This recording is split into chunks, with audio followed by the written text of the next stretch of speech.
Hi everyone.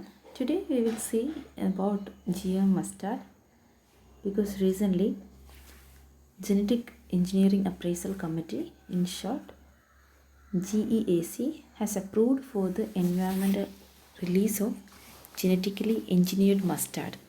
Its name is DMH-11 in India. So based on that, it was there in news. So we will see the details of this GM mustard and about Genetic Engineering Appraisal Committee and also about the hybridization.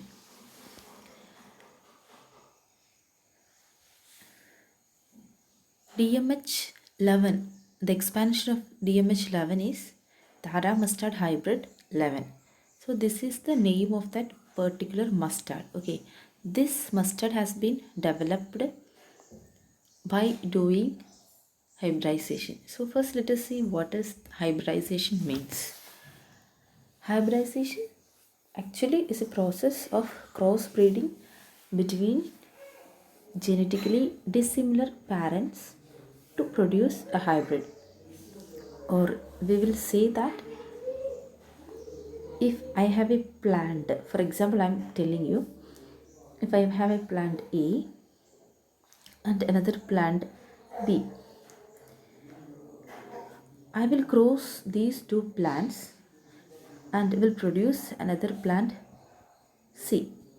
Okay, so I'm crossing these two plants mainly to get a special character out of these two plants so that my produced plant will be far better than these two parent plants.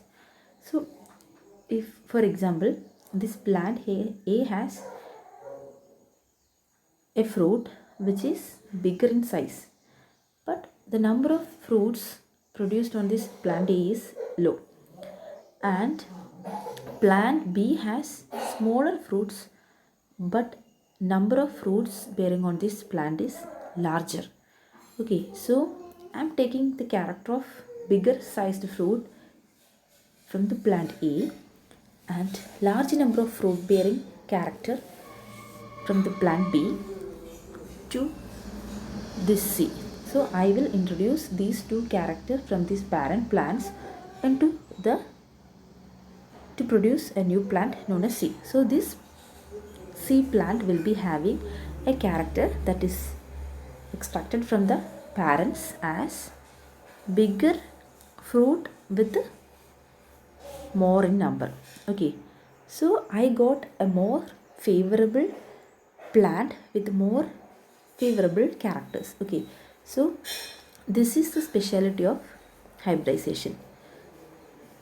In this, parent plant will be having some features which is good for us, and we will extract that particular character by modifying the genetic character. Okay, that is why it is known as genetical engineered plants. Okay, and I will introduce that genetic modification in the new plant, and it will be having a most favorable plant of as a new product. Okay, so this is what is known as hybridization, and this is done by genetical mutation or genetical modification in the plants. Okay, so this is what is hybridization and genetical modification.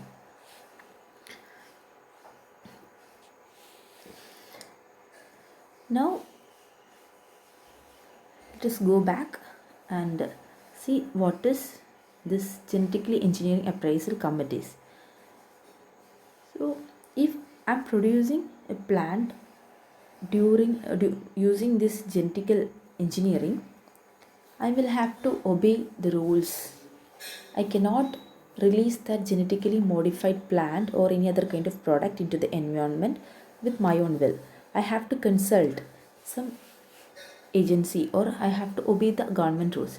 So the agent which is set by the government is Genetic Engineering Appraisal Committee. Okay, so genetic GEAC is that agency which is functioning under the Ministry of Environment, Forest and Climate Change, and this is the body responsible for the appraisal of proposals relating to the release of GM organism as well as product. Now I discussed regarding a plant.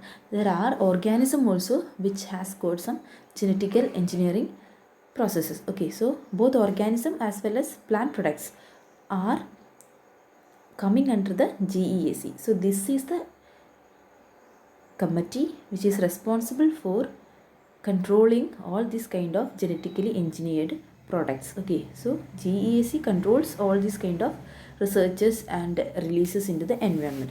So based on that only, GEAC approved for the environment release of this particular mustard, which is a genetically engineered mustard. Its name is DMH-11. Okay, so I think you got the scenario. We have got a mustard which is genetically engineered one, and in order to release that mustard into the environment, GEAC has given the approval. Okay, so based on that there was a lot of going on. So we will see next the history of the release of this genetically engineered products. In the past, India has only approved BT cotton into the environment for the release. Okay, BT cotton was not a food crop. So GAC approved the release of BT cotton into the environment, and now we have BT cotton. This had cleared, GAC had cleared the proposal in 2017 for this GM mustard, but the Environment Ministry had vetoed it and suggested that GAC hold more studies on GM crops.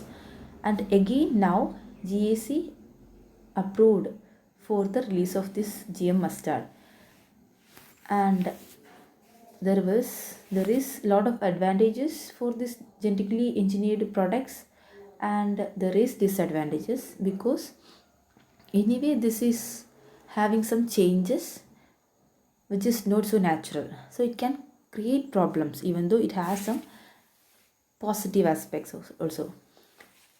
And this is not like BT cotton, which is not a food crop. GM mustard is a food crop, so we do not know what will be the effect of this genetically engineered food crop if we are consuming it. Okay, so that is also a problem.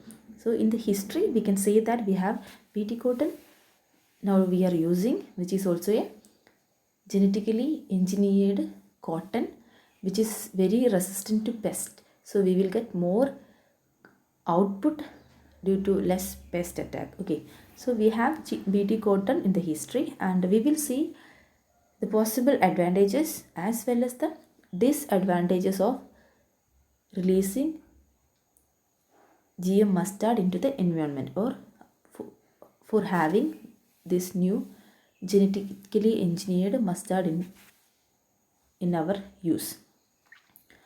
First, let us see the advantages. First one is that it will decrease the import of food. This is a genetically modified crop, and there will be increased production of this mustard once we are using this, as this is climate resistant. In India, one of the important problem that our farmers are facing is that climate variations. We have intense drought as well as intense flood available in the Indian climate variations. So during all these phenomena, farmers are facing problems, and based on that their output also falls, or their productivity is based on the climate. Okay, so as this is climate resistant, there will be no problem with this intense climate for these crops. So this will be having high productivity during any type of climate. Okay, and ultimately this will increase the farmer's income, as this is climate resistant, and also this is pesticide resistant to pest. So we will be able to reduce the use of pesticides and insecticides. So it is climate resistant and it is pest resistant, so and is resistant to insects also. So this will be increasing the productivity, and in turn it will increase the farmer's income, and also it will decrease the import of food. If we have enough productivity in our country itself, we will not have to depend on the other country for our food. So there will be less import from the other countries. Hence we can save our money. Okay, so these are the advantages. Along with that, we can increase the nutritional value. I told you that while doing hybridization, we can extract the favorable character of that particular crop. Okay, so if we are producing more and more genetically engineered crops, we can introduce favorable characters as the nutritional value.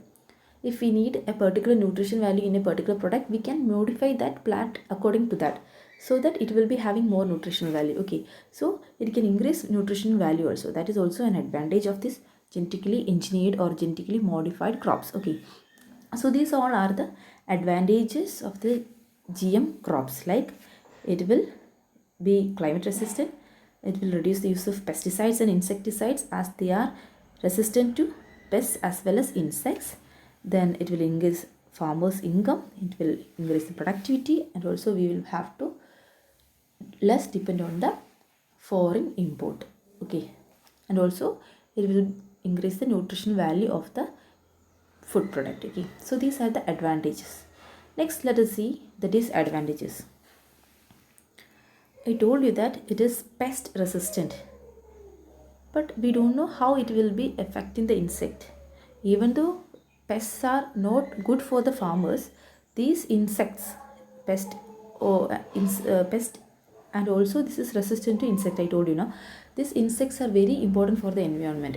When it is coming and disturbing our farmland, it is not good for us, but this is also needed for the environment. Insects are very essential for the environment. Insects, if once insects is not present in the environment, it will have other implications. It will influence the balance of the ecosystem. Okay, so the impact of this genetically modified crops on the insects is not known, and that will create some problems of the balance of the ecosystem. So that is one disadvantages. Then I told you that this is harmful for the ecology, because when these are introduced in the farmland, these crops may get mixed with other crops, and we don't know how it will impact the other crops and plants in the field, whether it is in a good way or bad way. Anyway, that is also causing harmful impact on the ecology. So that is another point. Then I told you that how it will be affecting our food, that is also not known. If I am consuming the GM mustard which is genetically modified, when how it will be having an impact on my body is also not known. Anyway, it is a genetically modified organism, genetically modified crops, so the impact of that genetically modified crop on a body is also not known. Then another important problem for the farmers is that there will be no seeds from the plant.